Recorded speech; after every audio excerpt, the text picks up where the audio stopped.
오늘 함께 묵상할 말씀은 출애굽기 21장 12절에서 14절 말씀입니다. 거룩하신 하나님의 말씀입니다.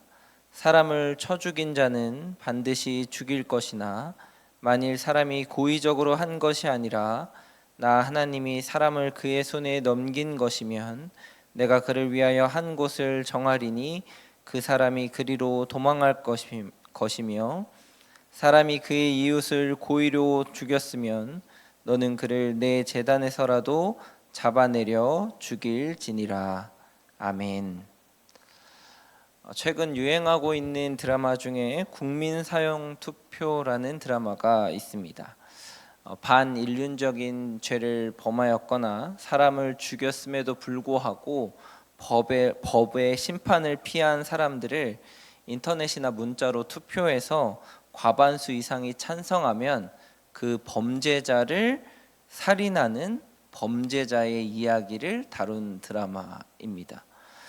이 스토리가 우리 사회에 던지는 질문은 이런 것이죠. 누구에게 심판의 권리가 있는가? 라는 것입니다. 여러분의 생각은 어떠신가요? 범죄자를 심판할 권리가 법에 있다고 생각하십니까? 아니면 다수의 사람의 생각에 있다고, 사람에게 있다고 생각하십니까? 우리나라는 현재 사형제도가 유지되고 있는 나라 중에 하나입니다. 그러나 1997년 12월 30일 사형이 이루어졌던 것을 마지막으로 20년 이상 사형 집행이 이루어지지 않아서 실질적 사형 폐지국으로 분류되어 있기도 합니다. 그런데 우리나라엔 또 이런 제도도 있더라고요. 형의 집행시효라는 것이 있습니다.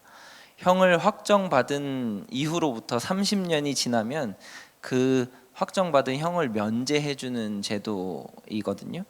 우리나라에는 1993년 11월에 사형을 확정받은 최장기간 사형수가 있습니다.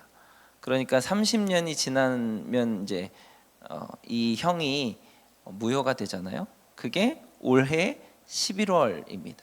그러니까 최장기간 사형수가 올해 11월이 되면 형의 집행시효라는 것 때문에 형을 이제 면제받는 일이 생기는 것이죠. 이를 두고 사형의 집행시효를 폐지하자는 목소리와 또 사형제도에 대하여서 근본적인 문제를 논의하자는 이런 고민이 목소리가 높여지고 있는 상황입니다. 사형이 집행되어야 할까요? 아니면 30년 넘었으니까 이제 용서해 줘야 할까요? 여러분의 생각은 어떠십니까? 그런데 이러한 문제를 놓고 생각할 때 우리가 간과하고 있는 것 중에 하나는 바로 이 생명에 대하여서 누구에게 권리가 있는가를 두고 생각할 때 법이나 사람이 아니라 바로 하나님께 있다는 것을 우리는 잊어버리고 간과하는 것 같습니다. 사회적인 법이 대중의 여론이나 사람의 생각이 생명의 여탈권에 있는 것이 아니라 하나님께 생명의 여탈권이, 생명의 주인이 바로 하나님께 있다고 하는 것입니다.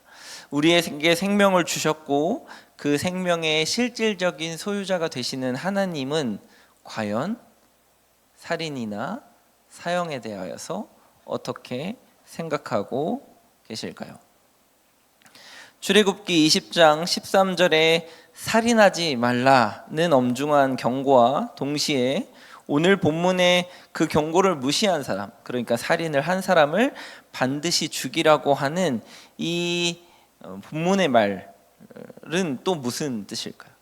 살인을 허용한 것일까요? 아니면 살인을 금지하고 계신 것일까요? 이를 두고 오늘의 본문을 우리가 같이 살펴보면서 묵상할 때 두 가지를 고려해서 생각해보고 또 같이 묵상해보고 오늘 하루 적용해보았으면 좋겠습니다. 첫 번째 고려해야 될 것은 모든 법령을 해석할 때, 법을 해석할 때 중요한 원칙 중에 하나는 상위법 우선주의가 있다고 하는 것입니다. 그러니까 어떤 한 가지 문제를 다룰 때에 법이 서로 상충되거나 서로 전혀 다른 이야기를 하는 것처럼 보여질 때에는 그 상위법에 우선적으로 적용하고 해석한다는 것이죠. 오늘의 본문보다 출애굽기 20장 13절에 살인하지 말라라고 하는 것이 상위법입니다. 그러니까 하나님께서 우리에게 먼저 이야기하고 계신 건 살인하지 말라는 것이 모든 사람에게 먼저 가장 시급하게 적용되어야 한다고 하는 것이죠. 그 사람이 살인할 의도가 있었든 고의적으로 사람을 죽인 것이 맞는지 아닌지를 면밀하게 살펴보고 그 사람은 역시도 살인해야 하는지 말아야 하는지를 살펴보아야 하는 것, 이것이 살인하지 말라는 법에 우선되어야 한다는 것입니다. 또한 하나님의 사람을 그의 손에 넘겼다라고 하는 오늘의 본문 말씀의 뜻은 그 사람의 의지로 사람을 죽인 것이 아니라면 용서해 주라는 말이잖아요. 그런 것이니까 하나님께 생명의 여탈권이 있고 하나님께 생명의 소유가 있다는 것, 그래서 살인하지 말라는 것, 살인한 사람도 살인하지 말라는 것에 먼저 의미를 두고 강조점을 두고 있다는 것입니다. 그것을 사람이 자기의 의지대로, 뜻대로, 자기의 욕심대로 처리해서는 안 된다라는 것을 말하고 있는 것이죠. 두 번째로 고려해야 될 것은 이 살인하지 말라라는 이 법을 예수님께서도 다루셨다는 것입니다. 그렇죠? 율법을 완전하게 하셨다라고 하는 예수님의 산상수훈이 담긴 마태복음 5장 21절에서 22절을 보면 이렇습니다. 21절부터 22절을 읽어드리겠습니다. 옛사람이 말한 바 살인하지 말라, 누구든지 살인하면 심판을 받게 되리라 하였다는 것을 너희가 들었으나 나는 너희에게 이르노니 형제에게 노하는 자마다 심판을 받게 되고 형제를 대하여 라가라 하는 자는 공회에 잡혀가게 되고 미련한 놈이라 하는 자는 지옥불에 들어가게 되리라. 아멘. 예수님께서는 살인하지 말라는 이 말씀의 의미가 단순히 사람을 죽이는 것에 있는 것이 아니라 평가에 있다고 말씀하고 계십니다. 살인은 무엇일까요? 내가 판단하고 평가해서 이 사람이 죽을 놈인지 아닌지를 결정하는 것이잖아요. 그래서 내가 생각할 때 이 사람이 죽어 마땅한 사람이다라고 생각하면 죽이는 것이 살인이잖아요. 그거 하지 말라는 겁니다. 판단하지 말라는 겁니다. 생명을 두고도 판단하지 말라는 것뿐만 아니라 그 사람이 잘했는지 잘못했는지, 그 사람이 머리가 비었는지 안 비었는지, 그 사람이 미련한 놈인지 아닌지조차도 판단하지 말라고 하는 것이 마태복음 5장 21절에서 22절에 예수님께서 살인하지 말라는 하나님의 명령을 해석하고 우리에게 더 깊이 이야기해 주고 계신 것입니다. 살인은 판단에 관련되어 있다고 이야기하고 계신 것입니다. 예수님은 마태복음 23장 5장 23절 24절에 이어서 이렇게 말씀하십니다. 그러므로 예물을 제단에 드리려다가 거기서 내 형제에게 원망 들을 만한 일이 있는 것이 생각나거든 예물을 제단 앞에 두고 먼저 가서 형제와 화목하고 그 후에 와서 예물을 드리라. 아멘. 이 말씀이 무엇을 의미하는 것일까요?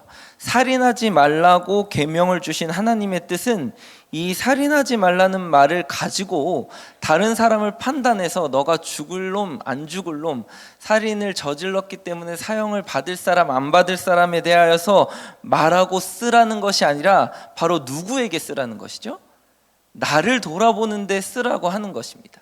내가 주님 앞에 나와 예배할 때, 주님 앞에 나와 예물을 드릴 때 살인하지 말라는 이 계명이 다른 사람을 판단하고 다른 사람을 정죄하는 데 쓰는 것이 아니라 나를 돌아보고 나는 과연 오늘 하루 누구를 죽이지 않았는지, 나는 과연 오늘 하루 누구를 살인하지 않았는지를 돌아보는 데 쓰라고 하라는 말씀이라는 것이죠.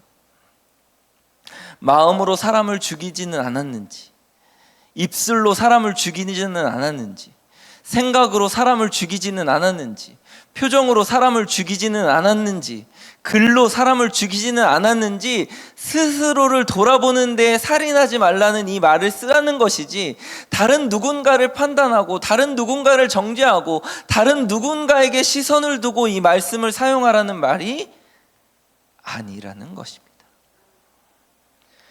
판단은 하나님께 맡기고 주님 앞에 나와서 스스로 돌아보게 하는 것이 주님이 오늘 우리에게 주신 살인하지 말라는 이 계명을 활용하는 방법이라고 하는 것입니다. 사랑하는 말씀상 공동체 성락성결교회 성도 여러분, 모든 생명이 하나님 손에 있습니다.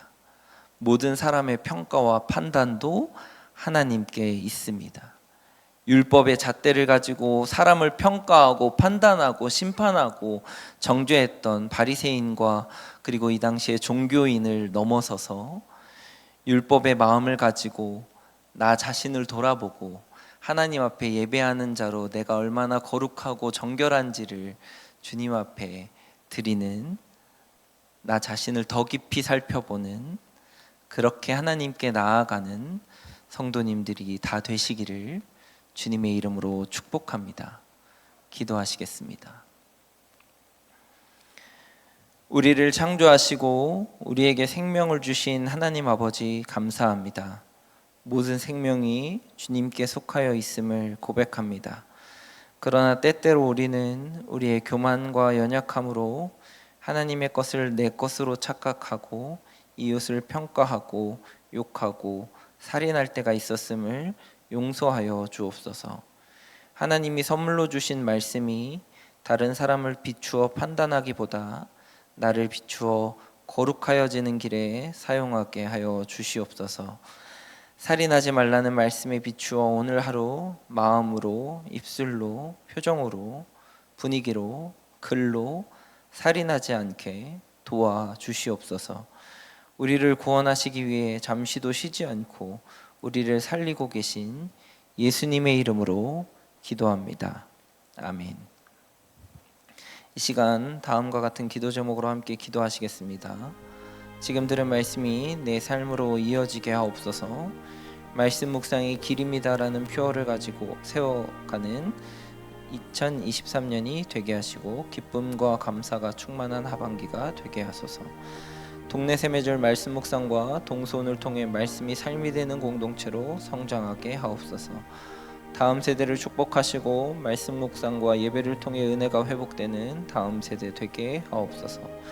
육체의 질병과 마음의 질병으로 고통받는 성도들에게 회복의 은혜와 평안의 은혜를 베풀어 주옵소서.